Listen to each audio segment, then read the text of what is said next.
ingeniero Porichenko. También es esposa de un gran pensador de Chabad, el rabino Tzvi Freeman, que muchísimos artículos de él traducimos al español, un pensador también, digamos. O sea, todo esto lo digo para decir que nunca pudo haber encontrado una pareja si no era que ella también era de avanzada y era hija de alguien de avanzada, porque es una avanzada. ¿Qué quiere que decir? Y ella se interesó mucho de charlas por todo el mundo, por Estados Unidos, Canadá y otros lugares que nos va a contar, pero se interesó en un tema que a muchos nos apasiona. ¿Qué pasa después de la vida? ¿Hay algún registro? ¿Podemos saber algo? Ella estudió el tema en profundidad y tuvo contacto con más de 130 personas, ¿verdad?, que pasaron por experiencias muy interesantes. Yo ya no les cuento más nada porque es Nomi, nuestra marchada de hoy, la que nos va a meter en el tema. Por favor, Nomi.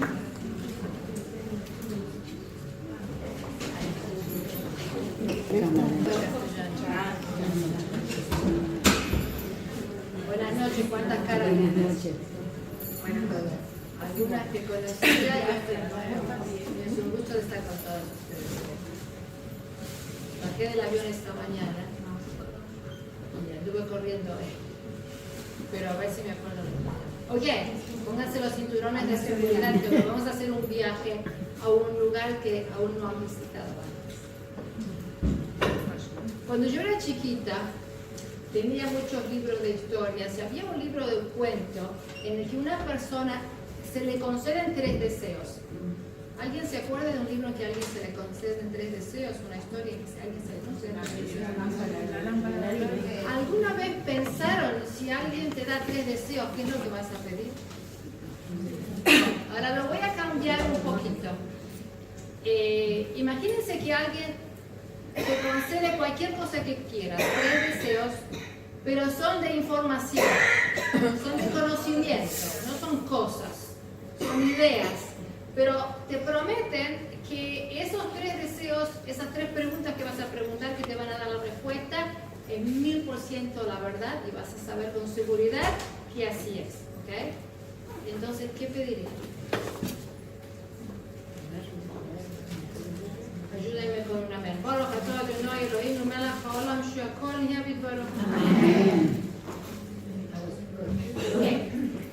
La voy a ayudar un poquito porque por lo general, cuando uno quiere saber información, la mayoría de las personas tienen el mismo deseo. Estas son las 3 preguntas. Ustedes díganme si están de acuerdo, ¿ok?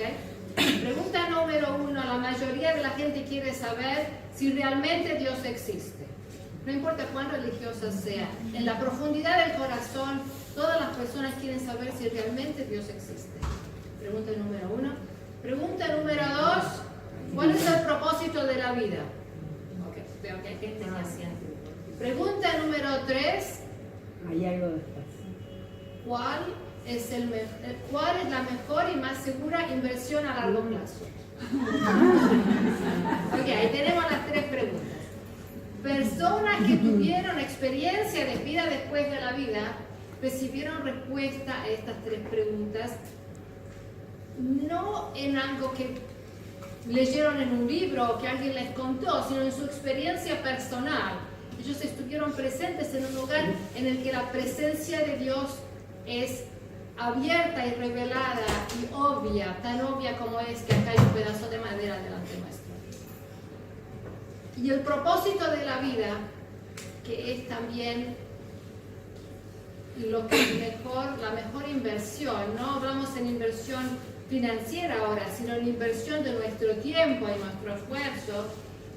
Ahí también vieron en qué justifica realmente invertir la vida de uno. Y sin más filosofía, vamos a ir directamente a la historia de mi amiga personal, Liba Weiss, a quien conocí en base a su experiencia de vida después de la vida.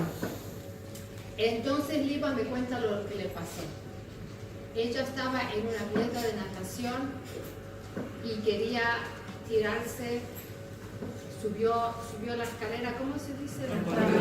Trampolín. Ahí está, me van a ayudar esta noche con algunas palabras Ok, quería tirarse del trampolín, entonces subió por la escalera arriba de todo. Delante de ella había una persona muy grande, 200 kilos, no sé lo que era, una persona muy grande. Cuando esta persona saltó del trampolín, toda la escalera se derrumbó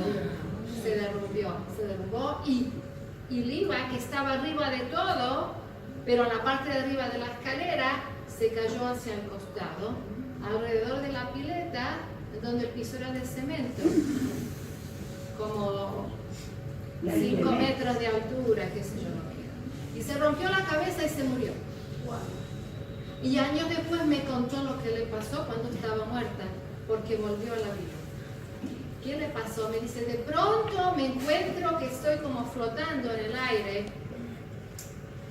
como 10 metros arriba de la pileta, y veo mi cuerpo, y veo la sangre alrededor de la cabeza, escucho a la gente gritando, pidiendo una ambulancia, y están desesperados. Y a mí no me importa, como yo estoy mirando, como están viendo la televisión, una escena así nomás, estoy mirando, y estoy mirando nomás, y después de mirar un ratito, empiezo como a subir. Entonces algo me jala hacia arriba, y estoy subiendo para arriba, y de pronto estoy en un túnel, y voy viajando por un túnel muy rápido, a una tremenda velocidad. Al final del túnel hay un puntito de luz, y estoy yendo hacia esa luz, y salgo del túnel, al final del túnel, en un mundo que es todo luz. Y me encuentro delante de un Beit Din que es un tribunal. El tribunal no la estaba juzgando a Liva para ver si había tenido una vida buena o no buena, le estaban juzgando a decidir si se queda allá o se vuelve para acá. Entonces dice el tribunal, estaban sentados así como en una U. Y los de la derecha, ella dijo, no entendí sus palabras, no hablaban mi idioma, hablaban como... no se entienden las palabras que decían, pero dijo, no entendí las palabras, pero entendí la idea. Los de la derecha decían, miren qué joven que es, no tuvo ocasión de vivir, déjenla que vuelva. Los de la izquierda decían, se murió, ya vino acá, que se quede. En el medio, entre los dos lugares, había una luz, un ser de luz muy poderosa. La luz era tan poderosa que, dijo Liva, yo no podía ver quién estaba dentro de la luz, pero vi que había alguien dentro de esa luz, lo único que no se podía discernir quién era. Y ahí andan, los de la derecha que se vuelvan, los de la izquierda que se quede, y de vuelta y de vuelta. Al final, el ser de luz que está en el medio da como un golpe sobre lo que sea que había en el mundo espiritual, y la decisión es que se queda, se murió y se queda muerta y se queda. En ese momento, dice Liva, entra otra luz, también muy poderosa, era más brillante que el sol, pero sin embargo, dice Liva, yo pude mirarla y distinguir quién era esta luz. Era mi abuelita, mi Bobe. Y yo, Bobe, ¿qué haces acá? Porque es el tribunal en el cielo, no puede entrar cualquiera frente al tribunal que hay en el otro mundo. Y la Bobe empieza a llorar y a pedir y a rogar que la dejen volver, que es tan chiquita, que tiene 20 años, que no vivió, que no se casó, que no... Y llora y llora. ¿Quién le dio el poder a esta Bobe de tener esta luz tan enorme, como más brillante que el sol? ¿Y quién le dio permiso para entrar en un lugar tan segregado y tan exclusivo que ninguna otra persona podía entrar? La Bobe se había pasado la vida ayudando a los demás. Ella vivió durante el tiempo de la Segunda Guerra Mundial, y ella vivió en América, en Estados Unidos. ¿Y qué hacía? Ella averiguaba cuando venía un barco de Europa trayendo gente que se escapaba del Holocausto, iba al puerto y los recibía. No tenía dinero para darles a todos, no tenía trabajo para darles a todos, no tenía departamento para darles a todos, pero lo que sí tenía era un corazón lleno de bondad y de calidez y de amor. Y a todos los que venían, ella los recibía con palabras de amor y de acogimiento y de buena voluntad. Y les daba esperanza y les decía, no se preocupen, acá no es como en Europa, acá nadie nadie los va a perseguir, acá nadie los va a tratar de matar, acá van a poder construir una vida nueva y yo voy a hacer todo lo posible por ayudarlos. Cuando terminó el holocausto y este trabajo se había terminado, ya los hijos de ella crecieron, se casaron, se fueron de la casa, estaba más mayor. Cuando el marido venía a la noche a la casa, sabía que si la esposa no estaba, su cena estaba dentro del horno y la esposa estaba corriendo ayudando gente. Si alguien había tenido un bebé, iba a ayudarlo, le limpiaba la casa, les cocinaba, les atendía a los otros chicos. Si alguien estaba enfermo, les traía sopa, les ayudaba, les compraba los remedios, todo lo que precisaba. Y esta vida que llevó esa abuelita le dio la tremenda luz que tenía cuando llegó al mundo espiritual. Entonces volvemos a la historia. La Bob está pidiéndole al tribunal que la dejen a la nieta volver. Y ahora, se imagina que cuando un tribunal en el otro mundo toma una decisión, no la van a cambiar. Y ahora viene la abuelita a pedir que cambien la decisión. Y sin embargo, lo reconsideraron. Entonces empiezan los de la derecha dan su opinión, los de la izquierda dan su opinión y de vuelta. Y la luz en el medio, de nuevo golpea sobre la mesa. Y ¡bang! Con ese golpe que la luz dio sobre la mesa, Liba siente que algo la empuja para abajo y como la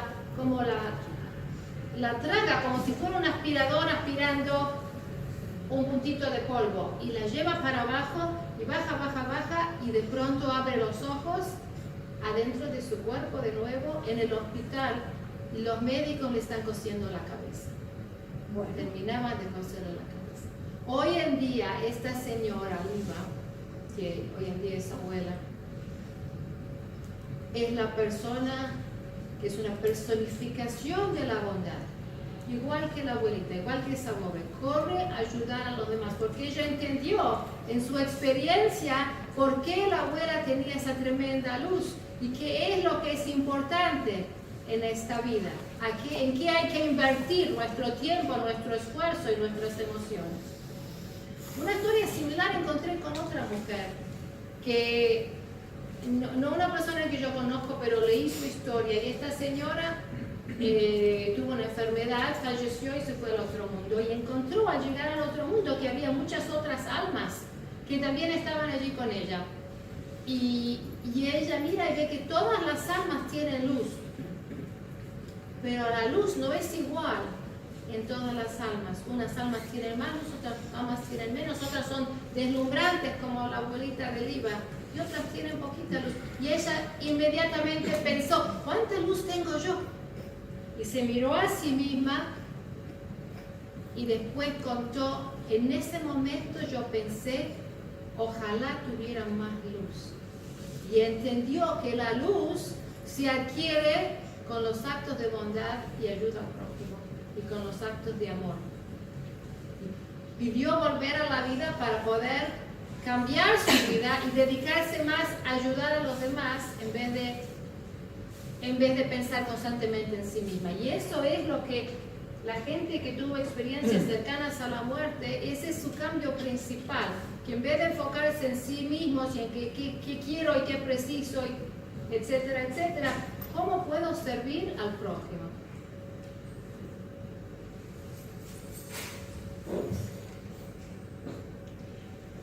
Una noche estoy en mi cocina cocinando cuando vivíamos en Toronto. Nosotros vivimos en Montreal, Vancouver, Toronto y ahora en Los Ángeles. Cuando nos aburrimos de un lugar. Por distintos motivos tuvimos que mudarnos varias veces. Entonces estábamos en Toronto, mis chicos eran más chiquitos, estoy cocinando la cena y vienen los chicos y me traen, mamá, el teléfono. Ok, tomo el teléfono. Un hombre que no conozco me dice, la señora Freeman, digo, sí, lo está llamando de Jerusalén, Israel, muy bien. Yo tuve una experiencia de muerte y retorno a la vida. ¿Le interesaría escuchar mi historia? Por supuesto, le digo. Un momentito, por favor. Apagué el fuego para no encender la casa porque sabía que me iba a tardar un rato largo. Le dije a los chicos que coman una banana. Y la cena se compuso ese día 1 hora, porque estuve al teléfono 1 hora con este señor. Y me cuenta.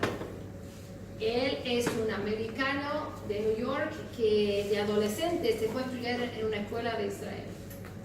y había otros, era una escuela para alumnos de habla inglesa. Y él tenía un amigo muy cercano que era un año mayor y se graduó un año antes que él, y el otro alumno se volvía a su casa.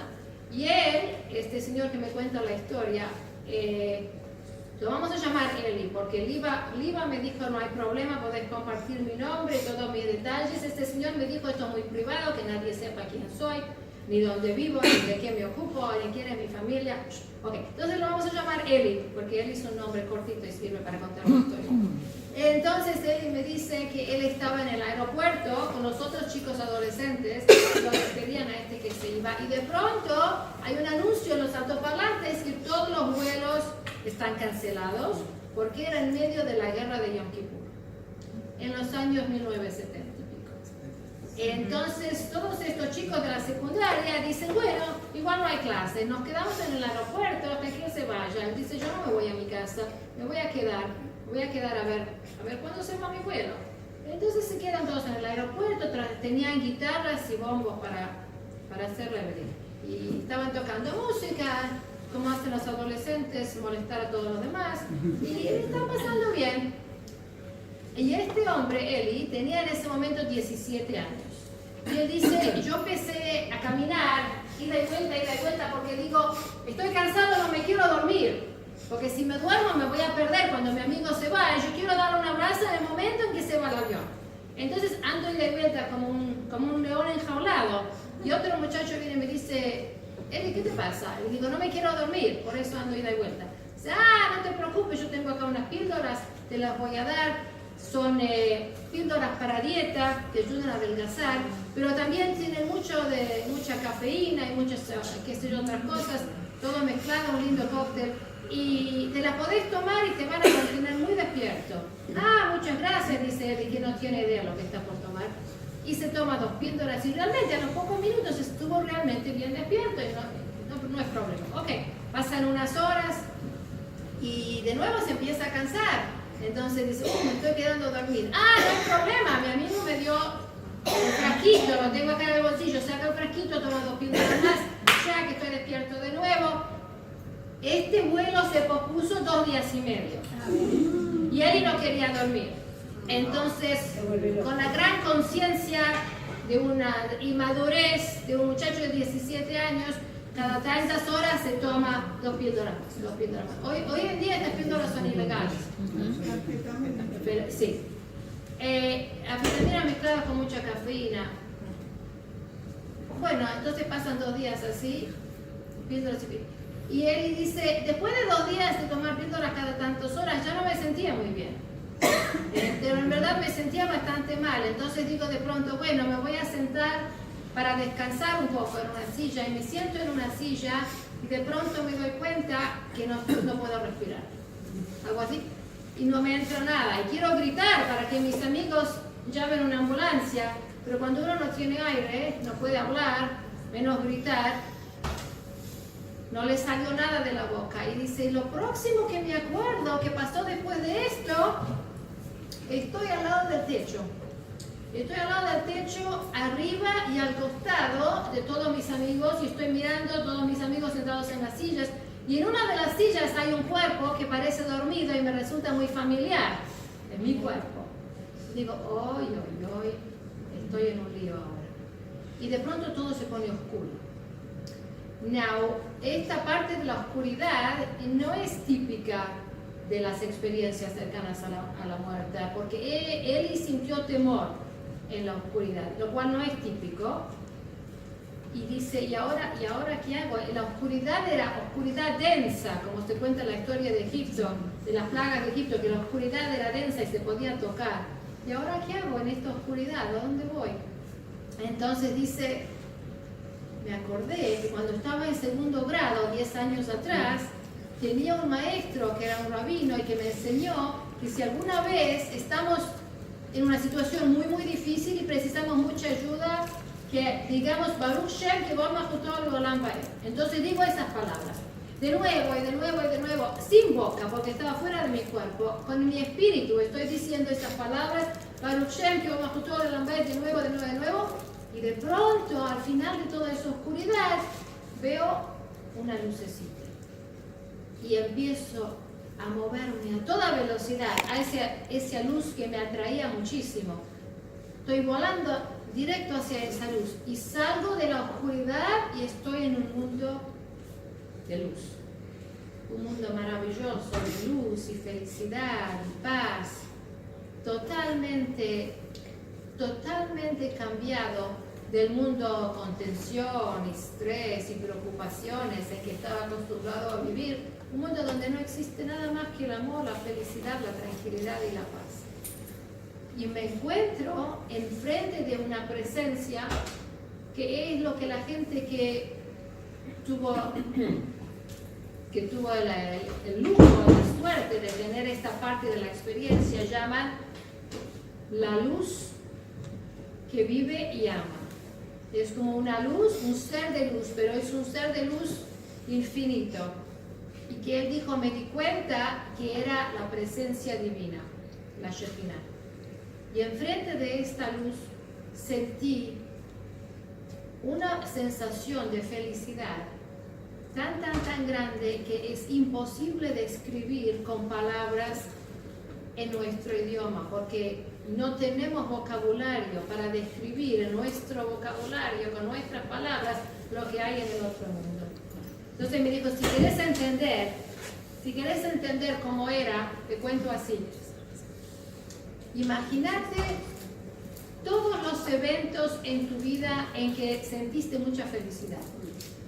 Todas las cosas maravillosas que te pasaron, que te hicieron muy feliz.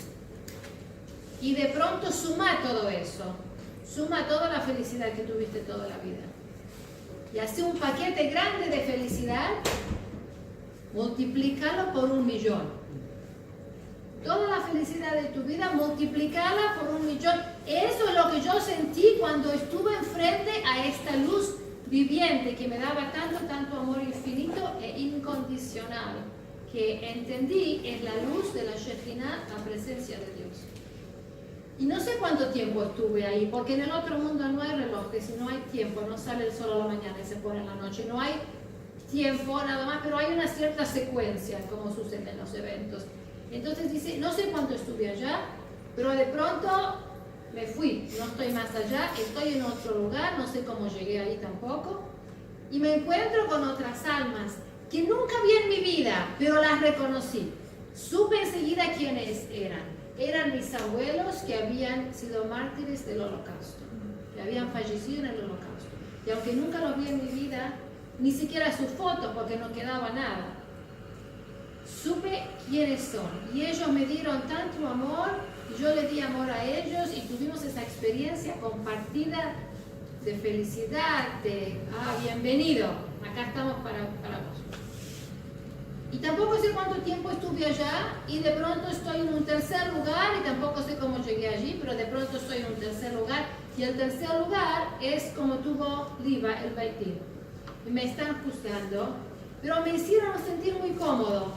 No era como que me van a juzgar y vamos a ver lo que hiciste, a ver si te portaste bien, no, nada de eso. Me hicieron sentir muy cómodo y muy tranquilo, y enfrente de este tribunal vi como si fuera la película de toda mi vida.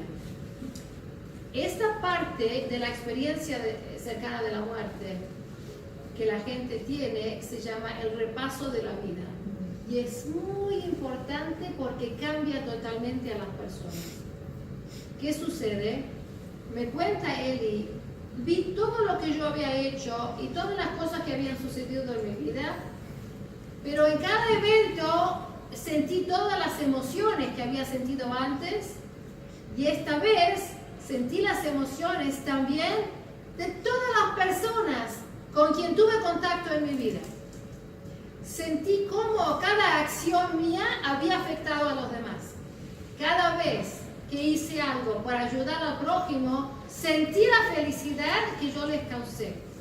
Y alguna vez, si había hecho algo que ofendió a otra persona o le causó sufrimiento, sentí ese sufrimiento en mi ser. Todo lo que había dado a los demás, ahora me volvía a mí. Y viví todas esas emociones. Esto es una parte muy transformadora en la experiencia cercana a la muerte. Porque cuando la persona vuelve de una experiencia así, y ellos vivieron todas las emociones que le causaron a todos los demás, los parientes, los vecinos, los amigos, los alumnos, los primos, los cuñados, las personas que no conocemos pero que están en el estacionamiento o en el negocio o donde sea, sentimos todo lo que les causamos y vivimos esas emociones. Entonces la gente que es muy altruista y está siempre ayudando al prójimo tiene una experiencia muy feliz, y la gente egoísta tiene una experiencia muy difícil, pero todos vuelven cambiados. Aquellos que eran altruistas y ayudaban a los demás antes, ahora lo hacen mucho más. Y aquellos que eran egoístas y no querían ayudar al prójimo y no los trataban bien, vuelven muy cambiados y ahora se dedican únicamente a ser bondadosos con el prójimo. Bueno, entonces Eli tiene esta experiencia, pero era muy joven, era nada más 17 años. Y ve este repaso de la vida, ve la película de sus 17 años y cuando termina se da cuenta de lo que pasó. Tiene 17 años y está muerto, se acabó todo. Entonces dice, yo empecé a gritar, pero ¿qué va a ser de mi papá? ¿Qué va a ser de mi mamá? ¿Qué va a ser de mis hermanas? Yo tengo nada más que 17 años. Hay tantas cosas que quería hacer con mi vida. Y dice, en ese momento cuando dije esas palabras, hay tantas cosas que quería hacer con mi vida, abrí los ojos y estoy en el aeropuerto, sentado en la silla y me mandaron de vuelta. Y digo, no puede ser, fue un sueño, fue una alucinación por las drogas que tomé, no puede ser esto. Pero cuando me pongo a pensar me doy cuenta, esto no fue ningún sueño. La vida en el otro mundo se siente como la realidad y cuando uno llega allí, la impresión es, todos esos años que viví en un cuerpo físico era un sueño, ahora llegué a casa, llegué al mundo verdadero. Todos esos años que pasé en un cuerpo era nada más para llegar acá. Y pasó todo como un sueño que se acabó. Y entonces dice, cuando me desperté dentro de mi cuerpo, tenía esa impresión de que sí, todo lo que pasé en el otro mundo, esa es la realidad. Pero aún más, dice, me levanté y empecé a caminar por el aeropuerto para reflexionar sobre lo que me había pasado. Y ahí como voy caminando me doy cuenta que miro a la gente y veo el aura de las personas. Veo el campo de energía que hay alrededor, no físico obviamente, que hay alrededor de cada persona. Entonces veo que la mayoría de las personas tienen un campo de energía de color rojo. Y veo un hombre que su campo de energía es totalmente negro y oscuro. Y veo otro hombre que era estamos hablando de Israel, que era un judío yemenita, un hombre anciano, chiquitito y muy anciano, y su campo de energía, su aura, todo alrededor de él, era totalmente luz, plateada, como si fuera de plata, iluminada, todo alrededor. Y obviamente nadie se da cuenta que esta persona es una persona tan especial. Como si esto fuera poco, dice, sigo caminando y uno de los otros adolescentes se me acerca y me dice un secreto al lado del oído, y me dice, Eli, lo que acaba de sucederte, no se lo cuentes a nadie. Nadie sabía que él había muerto, porque todos pensaron que estaba dormido.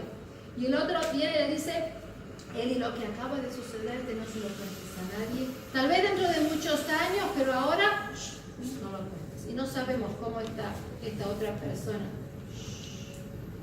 Cómo esta otra persona sabía lo que le había sucedido a él.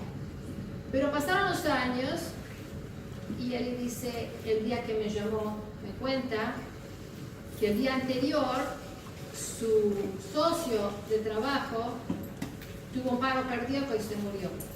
Por eso él se acordó de la experiencia que tuvo tantos años antes, porque tenía el shock de que su socio se murió de repente, y se acordaba de cuando él estuvo en el otro mundo. Entonces fue al internet y empezó a buscar en el internet Jewish Near-Death Experiences, experiencias cercanas a la muerte judía, y encontró una conferencia que que había dado yo, estaba en video en el internet, y por eso buscó mi teléfono y me llamó y me contó su historia. Ok, y ahora que ya sabemos de qué se trata y lo importante, sería bueno ver si realmente hay científicos que hayan hecho alguna investigación sobre este tema, y también si hay alguna fuente judía que habla del tema también. Entonces encuentro científicos.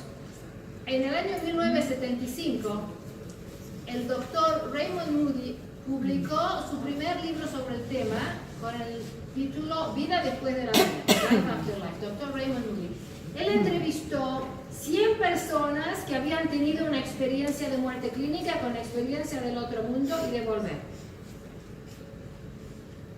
Y encontró que hay un paralelo entre todas estas personas. Cuando él entrevistó a las personas, la mayoría le dijo: yo estaba flotando arriba de mi cuerpo, mirando todo lo que pasaba. Yo viajé por un túnel, estuve en el otro mundo, tuve un repaso de mi vida, esto, lo otro.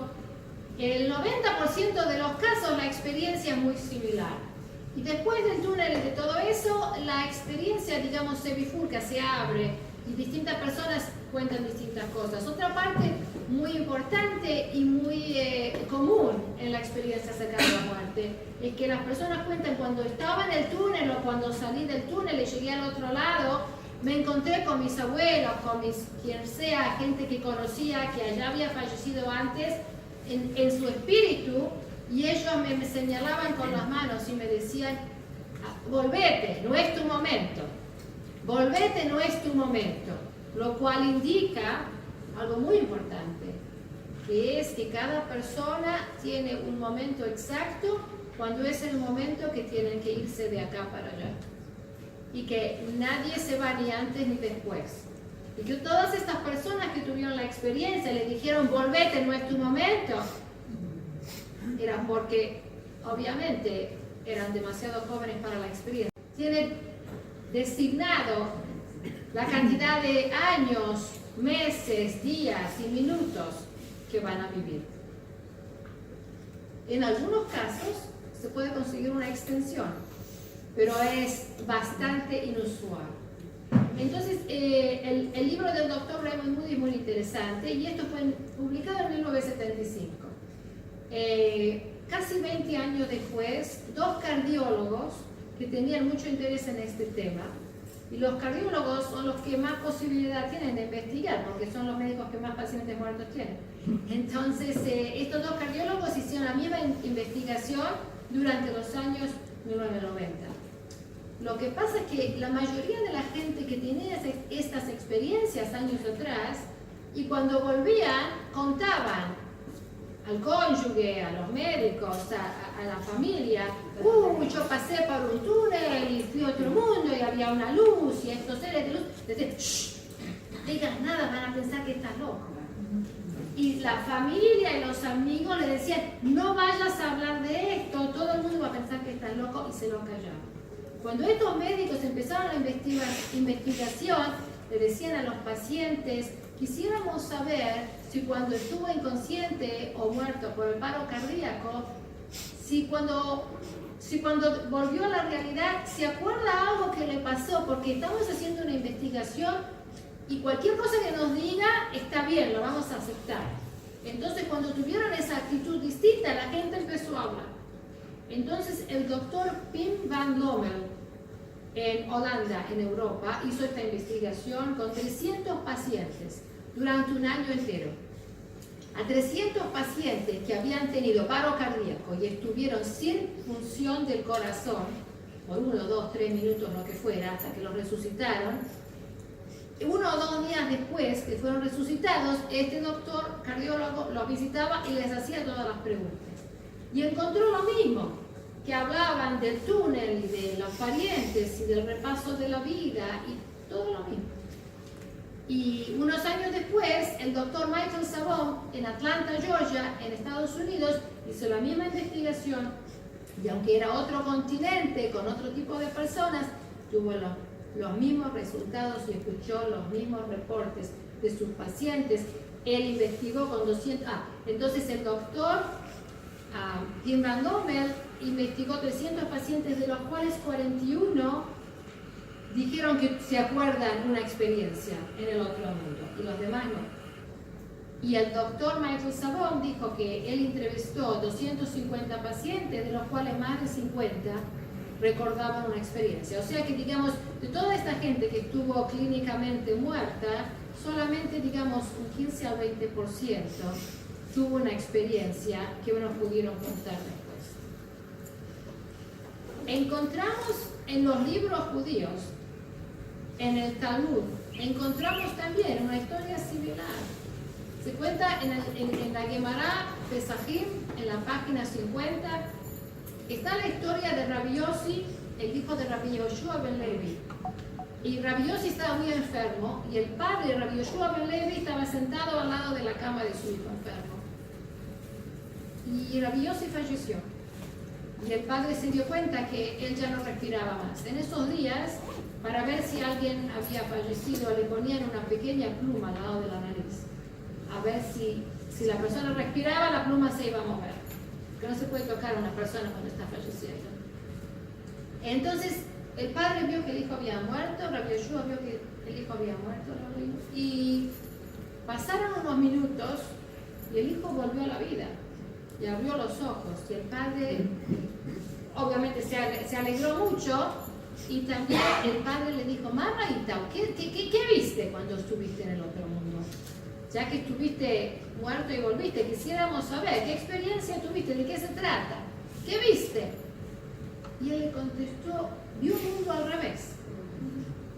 La gente que en el mundo físico era importante, poderosa y admirada y lo que fuera, en el otro mundo era insignificante.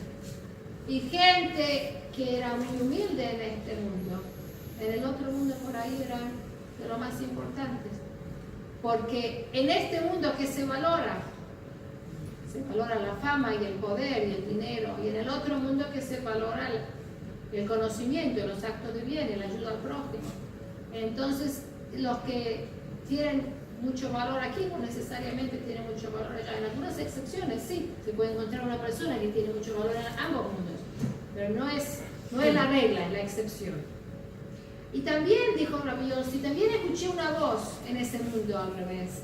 Escuché una voz que decía: afortunado el que llega aquí y su estudio está con él.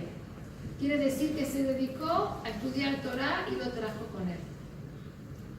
Hay otra historia que encontramos en el Zohar. En el Zohar se encuentra la historia de un sabio, Rabbi Kruspedai. Rabbi Kruspedai estaba enfermo y sus amigos, los otros sabios, lo vinieron a visitar. En su presencia de sus amigos, los otros sabios, Rabbi Kruspedai falleció, y en su presencia también volvió a la vida. Y los amigos también le dijeron: ¿qué pasó que te mandaron de vuelta? Y él no les quiso decir. Pero después de mucha insistencia, dijo: me mandaron de vuelta, yo escuché que hablaban entre ellos, los jueces, quien sea, que hablaban entre ellos y decían: le damos una extensión, porque es lo que se dice en hebreo, Ma'avir al Midotav, una persona que siempre perdona. Perdonar no es una cosa natural. Lo natural para un ser humano es que cuando alguien nos causa un perjuicio, cuando alguien nos causa un sufrimiento, tenemos rencor. O deseamos a veces hasta venganza, pero aunque sea que no deseemos venganza, a veces tenemos rencor, resentimiento. Pero algunos seres muy, muy especiales trabajan sobre sí mismos para siempre perdonar. Y Rabbi Kruspedai dijo: yo siempre perdono, no importa lo que me hagan, yo siempre perdono. El perdón en el otro mundo es muy, muy valioso. Y es muy valioso porque es tan inusual, ¿no es cierto? Por ejemplo, hablamos en este mundo que es valioso. Las piedras que hay en la calle no son valiosas, los brillantes son valiosos porque no son tan comunes. En el otro mundo, el perdón, una persona que perdona a los demás no es una cosa que se encuentra con tanta facilidad. Pero cuando una persona siempre perdona a los demás, eso es muy especial, es muy valioso y le da poder especial. Y Rabbi Kruspedai te prolongaron la vida porque él siempre perdonaba a los demás. Y aparte de eso, dijeron porque su vida estaba llena de Torah y Tefilá, de estudio de Torah y de Tefilá.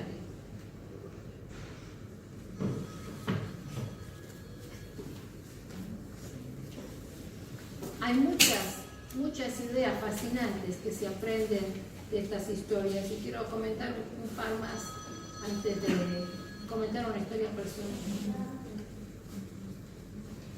Por ejemplo, cuando uno escucha estas cosas se pone a pensar, bueno, pero yo soy un ser humano y hice cosas que no estaban tan bien y ahora me entero de esto y ¿qué voy a hacer con lo que ya hice?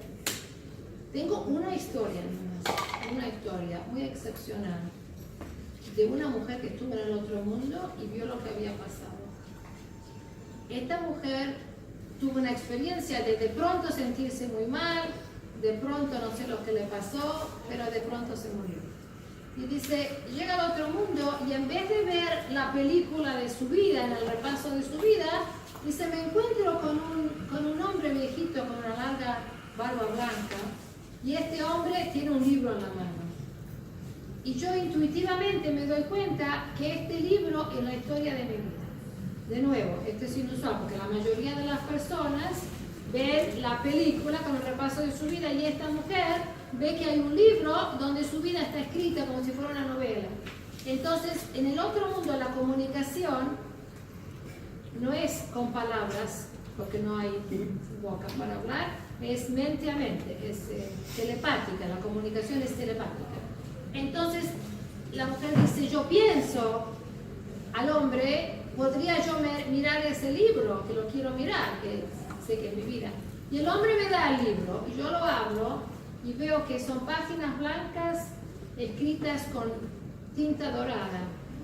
Y empiezo a leer esas letras de oro, y realmente me acuerdo, sí, yo me acuerdo esto cuando pasó, me acuerdo lo otro cuando pasó, es realmente la historia de mi vida. Pero de pronto me doy cuenta que hay partes borradas, párrafos enteros que faltan. Entonces en esta página falta un pedazo así, en la otra página falta un pedazo así. Y lo miro a este hombre de la barba blanca y en mi mente hago la pregunta, ¿qué pasa que hay partes de mi vida que están borradas? Y el hombre me sonríe y me dice, esas son cosas que hiciste que estaban mal, pero tomaste las precauciones necesarias para corregirlas. Y por eso están borradas del libro de tu vida y nunca más las vas a ver.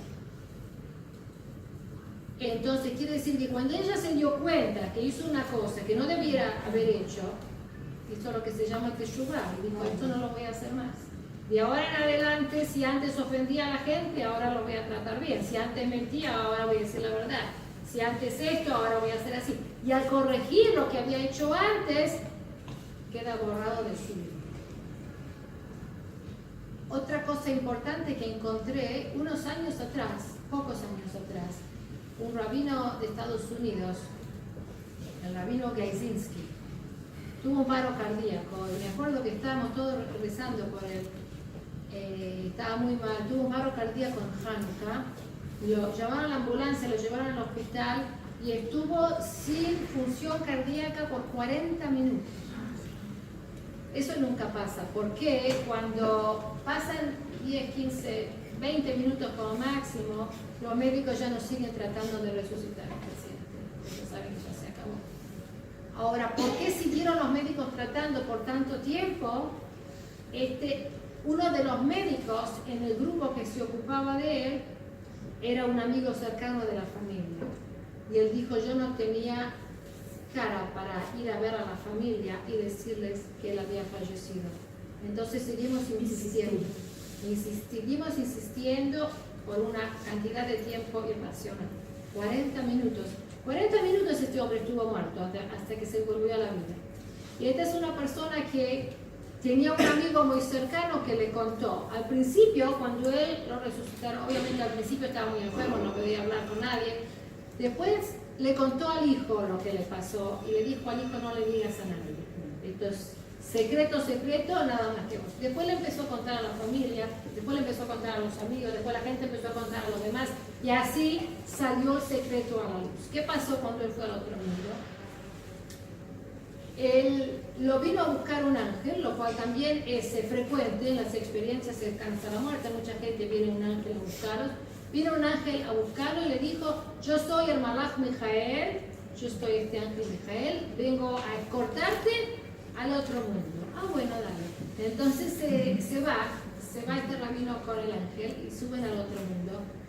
Y el ángel lo lleva a tener un tour. Y le lleva de un lugar a otro, le dice, mira, te muestro. Obviamente este rabino debía tener un mérito muy especial, porque no escuché de muchas otras personas que tengan este tour. Lo lleva, le muestra, este es el palacio donde Moshe Rabbeinu estudia Torah, y este es el palacio donde su hermano Aarón Cohen, él está en este palacio acá, y este rabino va y mira todo lo que... Y después que vieron a Moshe y a Aarón, después vieron sabios del Talmud, y otra gente muy importante, hasta que llevaron a los líderes hasídicos, el Baal Shem Tov y el Baal HaTanya, el Alter Rebbe, y la está pasando regio. A mí, qué vacaciones mejores, ¿no es cierto? Todo el mundo está llorando porque él está muerto y él está con las mejores vacaciones de su vida. Entonces lo está pasando fenómeno y de pronto el ángel le dice, tenemos que volver, no nos podemos quedar más porque el Beit nos está esperando. El tribunal nos está esperando y no los podemos hacer esperar, tenemos que ir. Ok, entonces se van al Betín y el Betín lo encuentra, el rabino lo llama por su nombre y el nombre de la madre. Le dicen, tenemos una situación especial, no sabemos qué hacer con usted. No sabemos si lo dejamos acá o lo volvemos para allá abajo. ¿A usted qué le parece? Y él dice, bueno, yo nunca tomé ninguna decisión sin consultar con mi Rebbe. Cualquier decisión importante que yo tenía que tomar, siempre consulté con mi Rebbe. En ese momento entra el Rebbe. Y todos los miembros del tribunal se emocionaron mucho que entró el Rebbe y se pararon para darle respeto, para mostrarle respeto. Y el Rebbe dijo, yo empecé la campaña para traer Mashiach al mundo. Y este hombre es uno de mis soldados que está trabajando para traer al Mashiach. Yo lo preciso él en el mundo físico, trabajando para traer al Mashiach. Entonces en ese momento el tribunal declaró, fulano hijo de Mengana, declaramos que vuelve a la vida. Y se volvió. Y después una de las cosas que contó es que cuando estaba en el otro mundo, él dijo, yo sé que hay mucha gente rezando por mí, pidiendo por mi vida. Y él dijo en hebreo, dijo, Shamati, kol milave, kol bekol. Escuché cada palabra y cada voz que estaba rezando por mí. Y cada palabra y cada voz de tefilá, de plegaria, tiene efecto en el mundo espiritual. Ok, repasamos. Las personas que estuvieron en el otro mundo tuvieron la experiencia de sentir en sí mismos todo lo que causaron al prójimo y entender en la palabra de uno de ellos, estoy citando exactamente sus palabras, es imposible herir a otros sin herirse a sí mismo. Es imposible ayudar a otros sin beneficiarse a sí mismo. Todo lo que damos a los demás vuelve a nosotros. Todas las mitzvot que hacemos son como un brillante. Cada mitzvah que hacemos es como un brillante, una piedra preciosa que nos pertenece para siempre. Este hombre que les conté antes, Eli, que estaba en el aeropuerto, él me dijo, hoy en día yo tengo una profesión importante, gano mucho dinero. Mis amigos se burlan de mí, porque no saben de mi experiencia. Y ven que cada vez que alguien precisa ayuda, yo voy corriendo a ayudarlo. Y no entienden por qué. Me dicen, Eli, quédate un poco más en la oficina, trabaja un poco más y vas a tener mucho más dinero. Y yo me río, ¿para qué quiero dinero? El dinero viene y va. Lo que queda para siempre son los actos de bien y las mitzvot que hacemos. Y cada mitzvah es como una piedra preciosa, un brillante que es mío para siempre. Entonces él dice, yo no les conté a mis amigos mi experiencia, porque la quiero que sea privada. Pero ellos se ríen de mí, yo me río de ellos. El poder de la teshuvá y el poder de la tefilá. Estaba por terminar y me acordé de una historia más. ¿Tienen paciencia una historia más? Sí.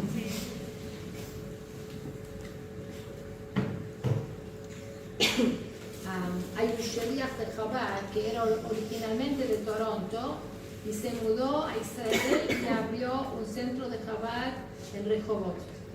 Y se llama Rabino Mendel Glukovsky. Entonces este Rabino Mendel Glukovsky vive en Israel, pero venía todos los años a visitar a la mamá en Toronto. Y cuando venía a Toronto hablaba para la comunidad, y una vez yo lo escuché hablar y escuché esta historia. Dice el Rabino Glukovsky: yo estaba en mi centro de Chabad en Rehovot, y viene una señora, no muy joven, que se llama Sara, y me dice: Rabino, usted sabe que acá en Israel hay tantas clases de Torah y son todas en ivrit.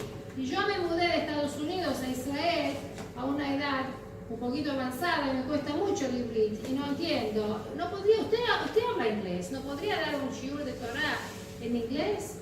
Entonces el Rabino Glukovsky dice, yo le contesté, ok, Sara, si vos organizás el shiur, yo lo voy a dar. ¿Ok?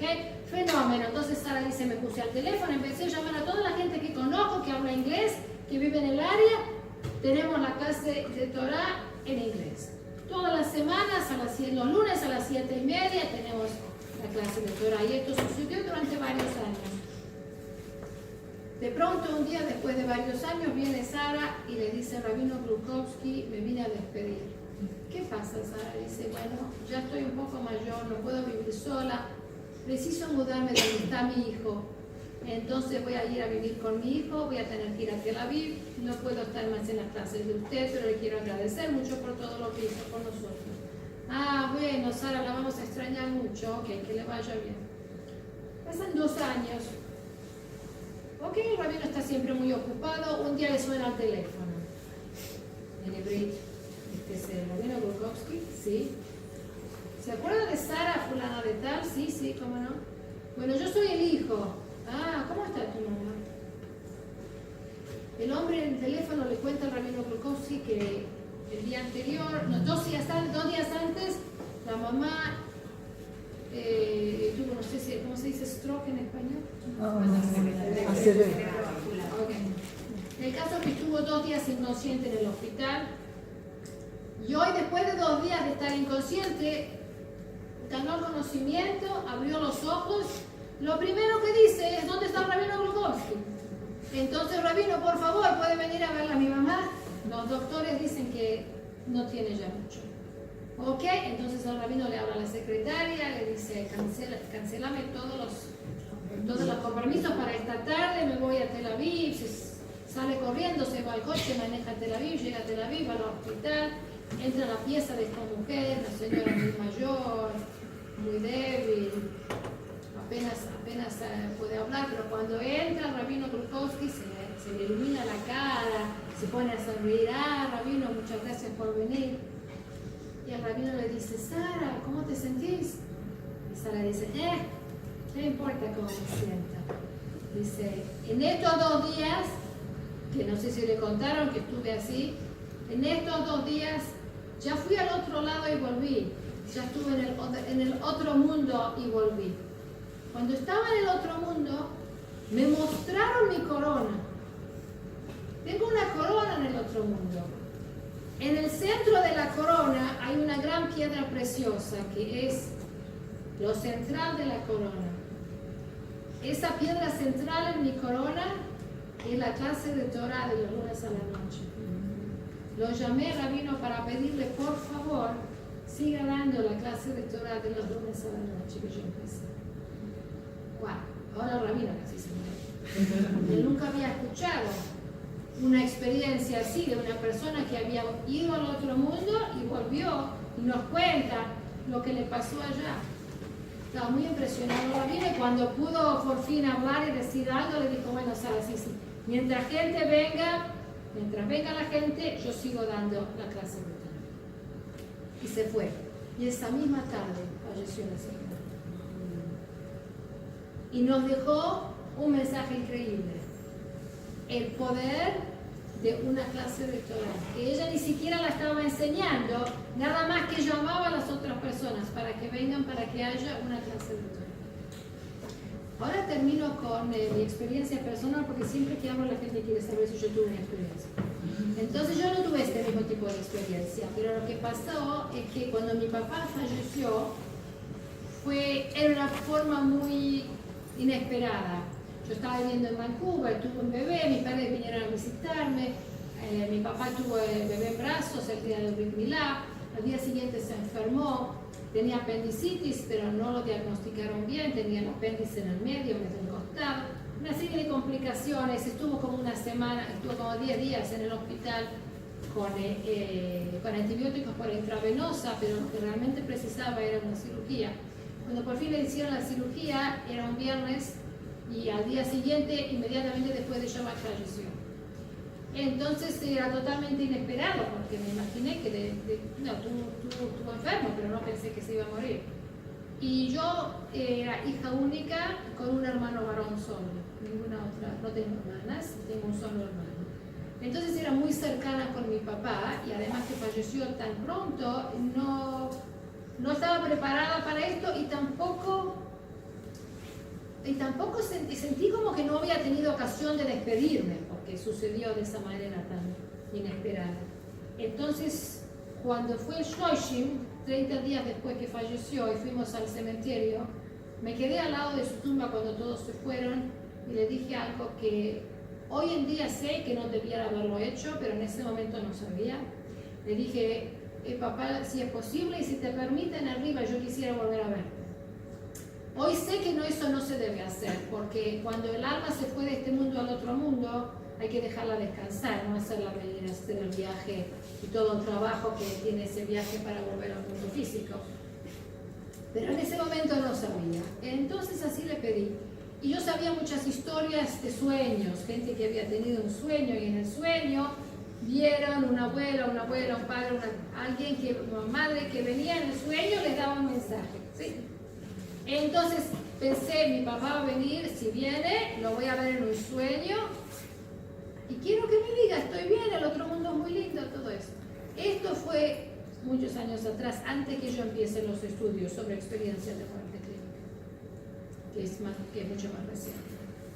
Bueno, me fui a dormir esa noche pensando, a lo mejor tengo un sueño, a lo mejor lo veo a mi papá. Me desperté a la mañana, nada. Un día, 2, 3, una semana, nada. Ok. No sé, no es una cosa que tiene que hacer, entonces lo dejé, me olvidé. Le dije, ok. Mi papá tiene otras cosas que hacer en otro mundo más que venir a visitarme. Entonces me olvidé de todo el asunto. Pasaron un par de meses. 2, 3, 4. La verdad que no me acuerdo porque no anoté la fecha. En ese momento vivíamos en Vancouver.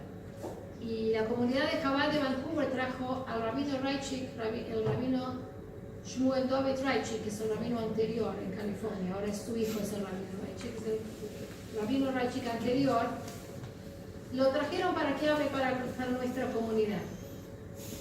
Era un hombre muy venerable, se decía de él mismo que también él había hecho milagros, una persona muy especial. El rabino vino y hablaba a nuestra comunidad, a un grupo grande de mujeres similar a este, pero también estábamos sentadas como en un semicírculo, y en la parte abierta del semicírculo estaba el rabino Raichik hablando para todas nosotros. Yo estaba sentada en el lado opuesto del salón, como enfrente del rabino, en el medio del semicírculo. En medio de la charla del rabino, de pronto y sin ninguna introducción, de pronto aparece mi papá. Ahí en medio del centro de Chabad, en el salón, con todas las luces, en medio del día, todos despiertos, ningún sueño, ahí está mi papá. Y lo vi en el extremo opuesto de un salón muy grande, como si yo estuviera acá y él estuviera allá. Era un salón con un techo alto y mi papá estaba más cerca del techo. Como la mezuzá está en la parte alta de la puerta, allí estaba él, en la parte tercera de arriba, cerca del techo, y de pronto ahí está. Y yo estoy muy emocionada porque era mi papá, había fallecido unos meses antes y no me esperaba para nada una experiencia así. Empecé a llorar. Y obviamente nadie sabe de qué se trata. Piensan tal vez que si alguien me vio llorar, van a pensar que me conmoví por las palabras del rabino. Y yo estoy llorando y mi papá está ahí a la vez que yo lo veía, era muy evidente que era él, que era su presencia, que era su aspecto, y al mismo tiempo yo sabía que no es una presencia física, que si yo me hubiera levantado y caminado al otro lado del salón, lo cual no hice obviamente, y puesto la mano, que no había nada para tocar, que no era una presencia física, que no era un cuerpo, que era su presencia espiritual, su espíritu. Y después de unos momentos me tranquilicé, me calmé un poco con su presencia allí. Y una vez que me tranquilicé, me dio un mensaje telepático, de mente a mente. Y me dijo, me llamó por mi nombre y me dijo, Nomi, hacé cuanto más mitzvot posibles, porque el Mashiach está por venir. Y ese fue su mensaje. Y después de unos momentos más desapareció, así como había aparecido. Y me recuerda otra cosa, esto de hacer cuanto más mitzvot posibles, porque hubo personas que cuando estuvieron en el otro mundo se encontraron con esta luz increíble, el ser de luz que les da tanto amor y todo, y en la presencia de ese ser de luz, el ser de luz les dijo, ¿qué hiciste con la vida que te di? Y eso que me decía mi papá, hace cuanto más mitzvot posibles, es un consejo para que yo haga lo que realmente tengo que hacer, que es desesperadamente coleccionar mitzvot, que esto es lo que hacen todas las personas que estuvieron en ese mundo y volvieron acá. Desesperadamente tratar de hacer lo más posible de mitzvot, estudiar lo más posible de Torah, ayudar al prójimo lo más posible, ser seres de amor y luz, como los seres que vemos en el otro mundo. Entonces, con esas palabras de mi papá, quiero finalizar y dejarlas a ustedes con las dos frases. ¿Qué hiciste con la vida que te di? Palabras del ser de luz. Y así cuanto más mitzvot puedas, porque Mashiach está por venir. Muchas gracias.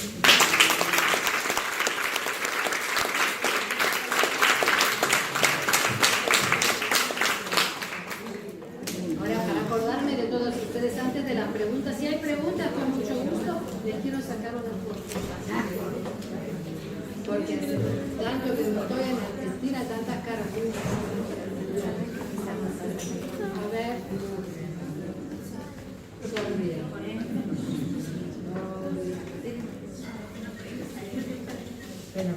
Ok, ¿hay preguntas o ya terminamos todo? Sí, acá tenemos. Si hay preguntas, vengan a ver.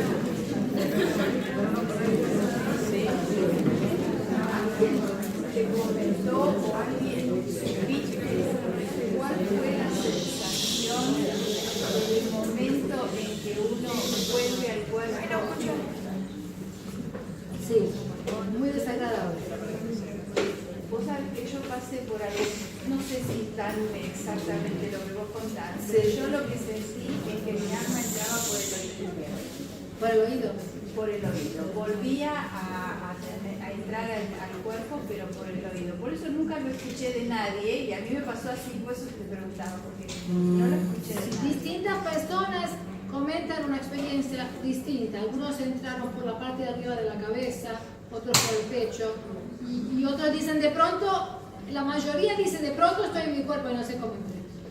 Pero lo describen como una cosa desagradable, como me puso un guante de goma demasiado apretado.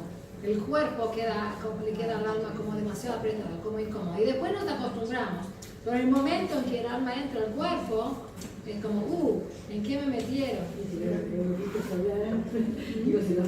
Si las bebitas, por eso yo... No, mi hijo,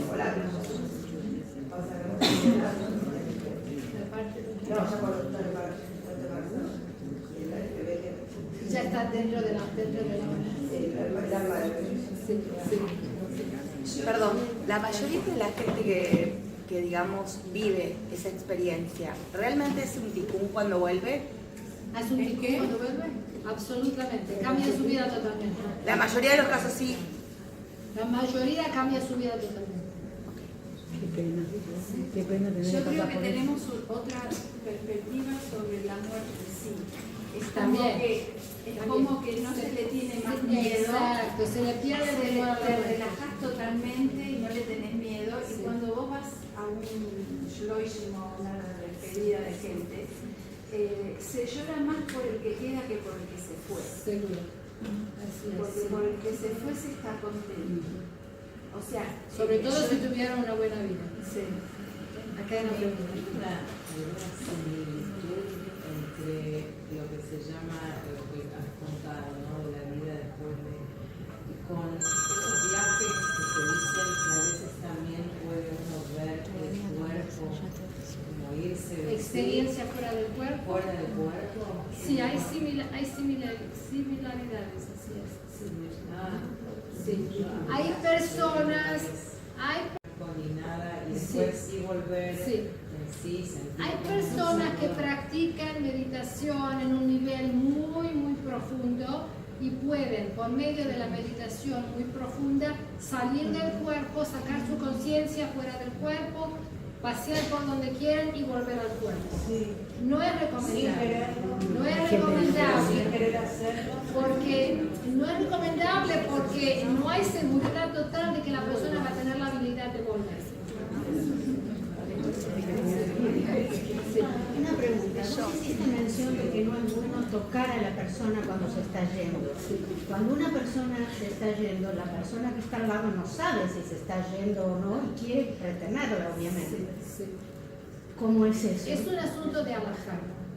Es un asunto de alajá. Cuando una persona está en la categoría alágica de Gosés, que quiere decir una enfermedad muy avanzada, que hay una palabra en español que no sé cómo se llama. Agonizando. Sí. Cuando la persona está agonizando por morirse, de no tocarlos porque se puede causar la muerte por medio de tocarlos. Ahora, yo sé que cuando mi suegra fallecía, mi suegro le tenía la mano y ella había perdido la habilidad de usar los músculos por la enfermedad que tenía. No podía moverlo, no podía moverse, estaba en una situación muy difícil y no podía usar la mano, no podía hacer nada. Y en el momento en que se moría, el marido, mi suegro, le tenía la mano y ella le apretó la mano. Le apretó la mano, que por última vez, y se murió. Lo cual es interesante, obviamente, porque no tenía la habilidad de usar la mano. Sí. Pero es un asunto de alajá que hay que consultar con un rabino y no conmigo. Sí, ¿allá? ¿Sí? Tengo que algunos, no es el momento, pero se van. Si no es el momento, porque tenían que pasar por eso y volver. Es posible, es posible. No sabemos por qué. Algunas personas tienen experiencias de muerte clínica con viaje al otro mundo y regreso y otras no. Pero a mí se me ocurre que esto es una ventana para nosotros para ver en el otro mundo y para ver qué es lo realmente importante. Es un mensaje para nosotros. Porque hoy en día no tenemos los grandes líderes que teníamos, los profetas que teníamos miles de años atrás. Entonces necesitamos algo que nos dé el empuje, que nos diga, que nos ayude a encontrar la verdad, porque hoy en día mucha gente le resulta muy difícil encontrar la verdad y vivir su vida de acuerdo a esto. Entonces esto yo lo considero un regalo para nosotros, que del otro mundo abrieron esta ventana, que estaba siempre abierta, pero creo que ahora se abrió más grande. Pregunta. En el caso que vos contaste que vos viste a tu papá, o sea, ¿cómo pudiste relatar eso? Y, digamos, que no digas que es una alucinación o... Sí, entonces al principio hice lo mismo, no se lo conté a nadie. Al principio se lo conté solo a mi marido y a mi suegra, que era una persona muy espiritual y bastante psíquica, y ella también tenía conexión con personas que habían fallecido. Se lo conté a ellos dos nada más. Cuando pasaron los años, mi papá empezó a visitarme más o menos cada 2 años, cada vez que iba a tener un bebé.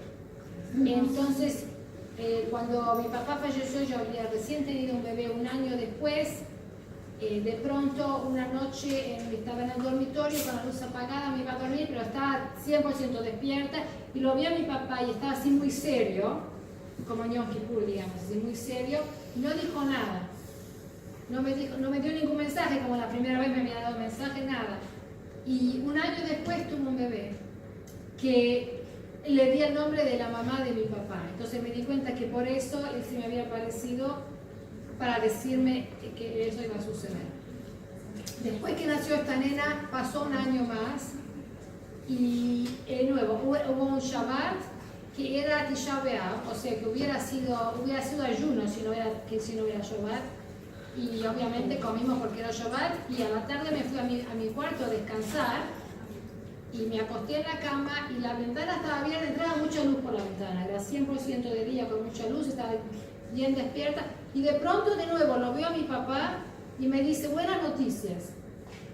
Y yo no sé qué tipo de buenas noticias, no me dijo de qué se trata. Entonces, pensé, bueno, yo me voy a enterar de qué se trata. Esto era Tisha B'Av. 13 meses después, el 13 de Elul, tuve otra nena. Y entonces me di cuenta cuáles eran las buenas noticias. Ahora, los libros de tradición judía cuentan que así como tarda 9 meses para que el bebé crezca dentro de la mamá, tarda 12 meses para preparar el alma a venir al mundo. Entonces él se me aparecía 12-13 meses antes. La vez siguiente, que era la cuarta vez que lo vi, fue muy distinto. Era la noche antes de Sukkot. Y mi marido había estado muy ocupado preparando la azúcar y yo preparando la comida, y se hizo tarde de noche y nos fuimos a dormir. Era la noche antes de Sukkot. Y las otras veces mi marido estaba durmiendo cuando se me apareció mi papá. Y esta vez mi marido estaba despierto y de pronto se aparece mi papá en mi dormitorio y lo veo cerca de la puerta. Y esta vez, por primera vez y única vez, estaba con un talit. Tenía un talit sobre la cabeza y una enorme sonrisa. Entonces con el talit y una enorme sonrisa, de nuevo no dice nadie, no dijo nada, pero yo entendí. Y mi marido estaba despierto y le digo, voy a quedar embarazada y voy a tener un varón. Yo sé por qué, porque mi papá está con el talit para el Brit Milá y tiene una gran sonrisa porque esta va a tener su nombre. Porque las otras anteriores eran 2 nenas. Y este tiene el talit porque este va a tener su nombre. Esto fue la noche antes de Sukkot. Mi hijo nació en Sukkot siguiente. Exacto 12 meses después. Y le di el nombre de mi papá más el nombre Jaime. Entonces este hijo se llama Abraham Yosef Jaime. Y esta vez, ahora tenía un testigo. Mi marido, ok, esto es pariente, pero por lo menos tenía un testigo, lo que fuera. Le dije, voy a quedar embarazada, voy a tener un varón, y sé porque mi papá está usando talit y todo eso. Y el año que viene nació el varón en esa fecha. Entonces, una vez que tuve confirmada la experiencia con un testigo que le conté, ahí empecé a contar a los demás. Y si piensan que es una alucinación, ¿ok? Piensan lo que No, es difícil. También lo vi a mi papá otra vez cuando yo daba una clase de Torah en Vancouver, y un día se me acercó una señora y me dijo, yo recién descubrí que soy judía. Mis padres eran sobrevivientes del Holocausto, y como estuvieron en el terror de la guerra y del Holocausto, no quisieron decirme que soy judía. Entonces me criaron cristiana. Y ahora que fallecieron mis padres, me enteré que soy judía. No sé si la madre le dijo antes de morir o algo así. Me enteré que soy judía. Y entonces fui a buscar a mi judaísmo y vine a esta comunidad y me enteré que hay esta clase de Torah y acá estoy. Entonces le dije, bueno, en Shabbat venga a mi casa temprano el viernes y vamos a aprender juntas las velas de Shabbat. Y fue la primera vez que esta mujer prendía las velas de Shabbat y que hacía una actividad judía así. Y cuando le dije las palabras para que diga la verajá de las velas, y ella prendió las velas junto conmigo, ella dijo la bendición, y cuando me tapé los ojos, se me apareció mi papá. Y me di cuenta que era porque era un momento especial, porque esta señora había vuelto a su judaísmo y hacía esta mitzvah de prender las velas. Entonces esa fue otra ocasión. Una pregunta más, sí. Esto prueba que hay mucha conexión entre la gente que se va y la gente que acá queda. ¿Ven constantemente lo que uno hace o le pasa? La verdad que no sé. Lo único que yo sé es que mi papá me visitó cuando era una cosa muy especial. O sea, cuando iba a tener un bebé, o cuando esta señora volvió al judaísmo y prendió las velas de Shabbat. Como un bebé que nació la señora, porque no sé. Parecido, sí, sí. Esas fueron las veces que lo vi. Sí. Y si ven todo lo que hacemos o no, no sé, pero lo que sé es que el Rebbe dijo que si uno quiere ayudar a las almas de los que fallecieron, es como mandarles un regalo. Si uno hace mitzvot en su nombre o darse de acá en su mérito, y eso es como mandarles un regalo. Porque ellos ya no pueden hacer mitzvot, ya no pueden hacer nada más. Una vez que uno se va, se acabó. Todo lo que uno puede hacer hay que aprovechar acá todos los días y hacer lo más posible. Pero una vez que se fueron, nosotros podemos hacer algo por ellos y mandárselos. Sí, lo último, ¿cómo empieza tu pasión por esto? Por empezar a investigar, digamos. Es interesante, ¿no? Me pareció interesante. Un día mi marido, que muchos años atrás, la revista Reader's Digest publicó un artículo sobre vida después de la vida basado en este libro del Dr. Raymond Moody y me pareció muy interesante. Y esto era muchos años, como 40 años atrás, o más, o sea, muchos años. Pero nada más, leí el artículo y me pareció muy interesante y se acabó.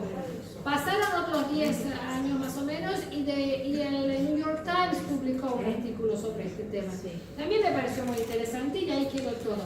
Pero más o menos hace unos 9 o 10 años atrás, mi marido trajo un libro, compró un libro y lo trajo a casa.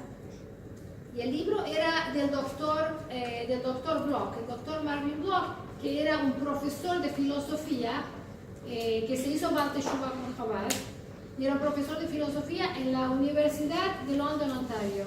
Y él decidió escribir un libro demostrando la existencia de Dios.